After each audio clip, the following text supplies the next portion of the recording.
con nụ hay nhầm năng sinh khâm tha giờ năng khai chia đai nhi small năng không đây là máy bộ dân to tiệt hay sinh khâm tha bộ dân năng ai mình to đây là máy mới ní ở việt can từ đây chụp đai mình tiệt ở con tra mấy ní đôi lời liên mà tha nụ miền đông năng là tha ban từ châu rồi mà sử dụng trong trong club bóng li Campuchia bao giờ ta men đã tới đi có còn ta chia cả giấy pi mất rung con dân xem đi có việc chỉ cả bật bạn với chỉ cả bật rồi khi bạn ta chọc từ trong club nữa ta khi xông lẹ tục sân rồi khi tục ở khang sala tầm lòng tư rồi ca chỉ lời cả sắp tới ông bọn nó thế chơi trong map đòn gì đấy hay thường hay đi đá cứ dân này không sắp đá tỷ bấy hay dân miền ở dù cho mình nè thì đấy đại dân vô mà sắm phê cốt cho dân cho đang thay dù cho nó trên là cái tao dân được chụp qua từng ngọn này sắp tới một mai một ôn nhỏ này khi bạn mua lên đàn nụ khi bạn lên ở sala tầm lòng tư khai bạn bóng ơi gram mà dụ gram là làm mỗi năm khi bạn lên tu tí chia sai project sắp cho mình đang cái nội dung mình dựng nội anh ban tôi na và khắp vậy hay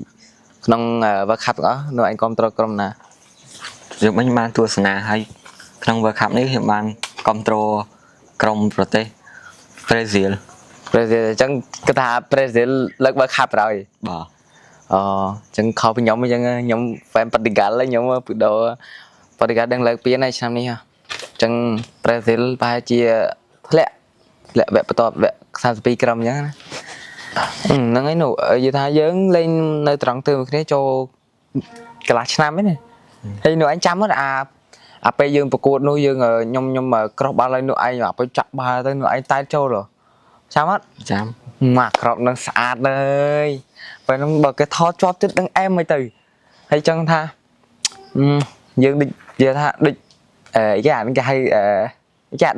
đại pi đấy đại nhị small rồi rồi đấy khi em ra đại nhị small rồi tha mình là chập cho luôn nè ta nội ấy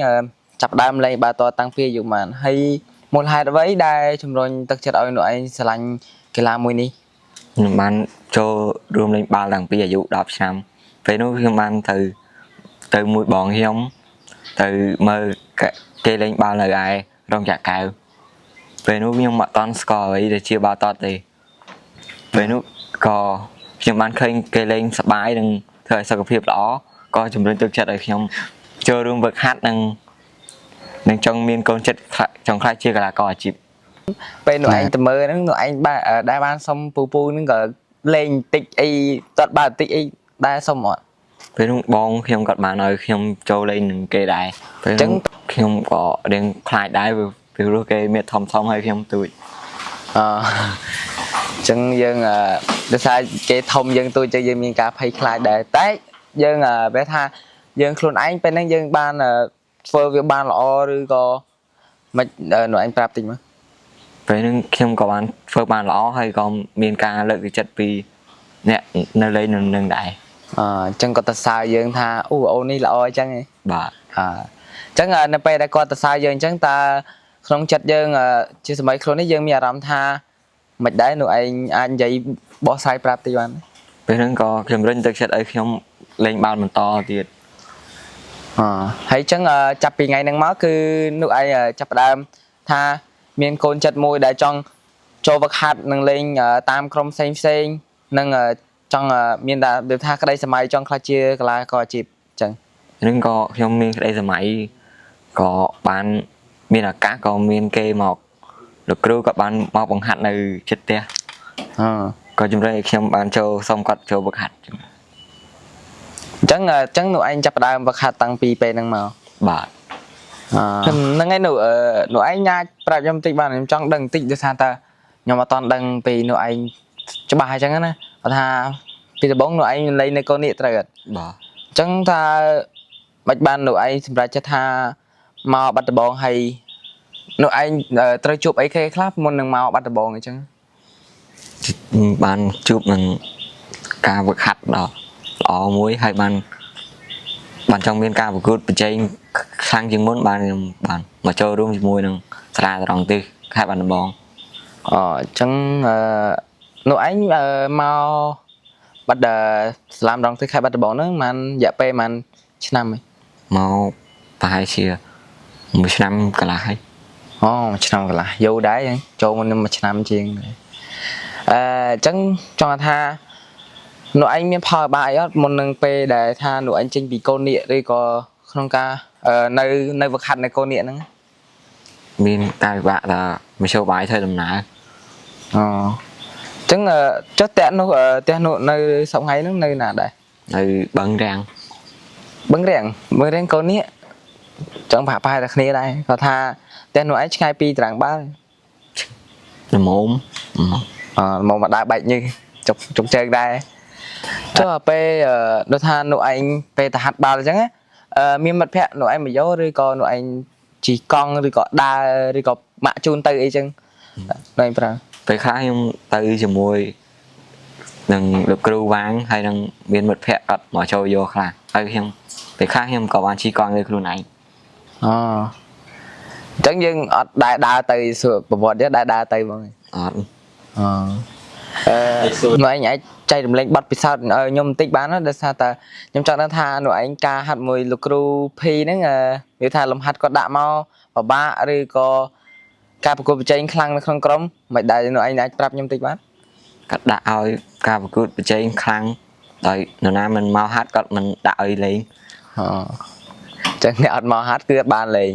ចុះនោះឯងដែរធ្លាប់ថាអត់បានលេងទៅថាទៅហាត់ដែរប៉ុន្តែបានលេងដែរធ្លាប់អត់ អត់ អញ្ចឹងយើងបានលេងហើយនោះជ្រើស11រហូតឬក៏មិន គាត់ដឹង ថ្មីនេះដូចលើលៀនមកថាមានដំណឹងល្អឲ្យថាបានទៅចូលរួមជាយុវជនក្នុងក្លឹបរបស់លីកកម្ពុជារបស់យើងតើមែនដែរឬទេឬក៏គាត់តែជាការនិយាយពីមិត្តរួមក្រុមយើងផ្សេងៗឬក៏វាជាការពិត បាទវាជាការពិតព្រោះខ្ញុំបានតេស្តចប់នៅក្នុងក្លឹបនោះតែខ្ញុំសូមលាក់ទុកសិនពីព្រោះខ្ញុំទុកឲ្យខាងសាលាតម្រង់ទិសប្រកាសជាផ្លូវការ កាប់ទី ថ្ងៃដល់របស់ខ្ញុំបងញៀនសូស៊ីដានពីព្រោះគាត់ចេះជើងគាត់ប្រើជើងឆ្វេងបានល្អនឹងការបញ្ចប់ទីនឹងការគ្រប់គ្រងបាល់ អញ្ចឹងនោះឯងជើងឆ្វេងដែរមែន បាទ ក្តីស្មៃធំបំផុតរបស់នោះឯងគោលម្ដងធំបំផុតតើនោះឯងចង់ខ្លាចជាគេ ចង់ខ្លាចទៅជាកីឡាករមួយរូបដែលបានចប់ជម្រើសជាតិនឹងលេងឲ្យក្លឹបធំមួយនៅក្នុងប្រទេសកម្ពុជា អញ្ចឹងនឹងជាក្តីសម័យរបស់លោកធំបំផុត បាទ តែថាបើសិនជាខ្ញុំចង់ទៅតេស្តក្លឹបអាជីពដូចនោះឯងហើយគួរតែរៀបចំខ្លួនបែបម៉េចនឹងការវឹកហាត់បែបម៉េចបានអាចទៅតេស្តបាន យើងត្រូវចូលរួមវឹកហាត់ឲ្យបានគ្រប់គ្រាន់កុំមានកិច្ចវេះក្នុងការវឹកហាត់ទៅ focus នៅលើការវឹកហាត់ត្រូវគោរពវិន័យលោកគ្រូហើយនិងមិត្តរួមក្រុមទាំងអស់គ្នា នោះឯងមានអីផ្ដាំទៅកាន់បងប្អូនយើងចំនួនក្រោយដែលមានអាយុ 7 8ឆ្នាំ 10ឆ្នាំ 11ឆ្នាំអីចឹងដែលលេងនៅក្នុងក្រុមត្រង់ទិសឬក៏ក្រុមផ្សេងអញ្ចឹងនោះឯងអាចផ្ដាំទៅគាត់តិចបានទេ តែ5ទៅគាត់កុំឲ្យពេលវឹកហាត់អីកុំឲ្យដោតទៅលើរឿងអីផ្សេងឲ្យផ្ដោតនៅលើការវឹកហាត់និងជំរុញការវឹកហាត់រួចក៏ត្រូវតែមានការសិក្សានិងការអប់រំអីផ្សេងអញ្ចឹងក្នុងនាមពួកយើងជាមិត្តរួមក្រុមគ្នាហើយក៏ជាថាដៃញីឈ្មោះអញ្ចឹងក៏សូមជូនពរឲ្យនោះឯងជោគជ័យនៅក្នុងក្លឹបអាជីពផងដែរហើយក៏ជូនពរឲ្យនោះឯងបំពេញនៅក្តីសម័យរបស់នោះឯងតាំងពីក្មេងមកអញ្ចឹងសង្ឃឹមថារយៈពេលបន្តទៅមុខទៀតនោះឯងនឹងជោគជ័យនៅក្នុងវិស័យបាល់ទាត់មួយនេះ បាទអរគុណមេអូខ្ញុំក៏តែបានជូនពរខ្ញុំក៏ជូនពរដល់មេអូឲ្យបានខិតខំប្រឹងប្រែងវឹកហាត់និងបានចូលរួមនៅក្នុងក្លឹបណាមួយនៅក្នុងប្រទេសកម្ពុជា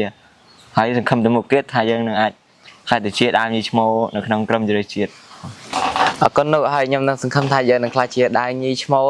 នៅក្នុងក្តីសម័យពួកយើងបន្តទៀតហើយសង្ឃឹមថាពួកយើងនឹងអាចបន្តក្តីសម័យមួយនេះឲ្យវាកាន់តែរីកចម្រើនទៀតអរគុណច្រើនអ្នកនរគ្នាសប្តាហ៍ទី 3 ក៏បានបញ្ចប់ទៅត្រឹមនេះជួបគ្នានៅសប្តាហ៍បន្ទាប់ដែលយើងជួបជាមួយនឹងយុវជនមួយរូបទៀតដែលគាត់មានឈ្មោះថាអីគេរ៉ៃក្រាពីអែលដែលគាត់ជាយុវជនមួយរូបដែរដែលលេងឲ្យបាត់ដំបងអាកាដេមីនិងជាយុវជនមួយរូបដែលគាត់ជាកីឡាករដែលលេងឲ្យសាលាណេតយ៉ងអញ្ចឹងយើងជួបគ្នានៅវីដេអូក្រោយអរគុណអ្នកនរគ្នាសម្រាប់ ការទស្សនានៅវីដេអូសប្តាហ៍ទី3នេះ ខ្ញុំបាទនោះសូមអរគុណដល់បងប្អូនទាំងអស់គ្នា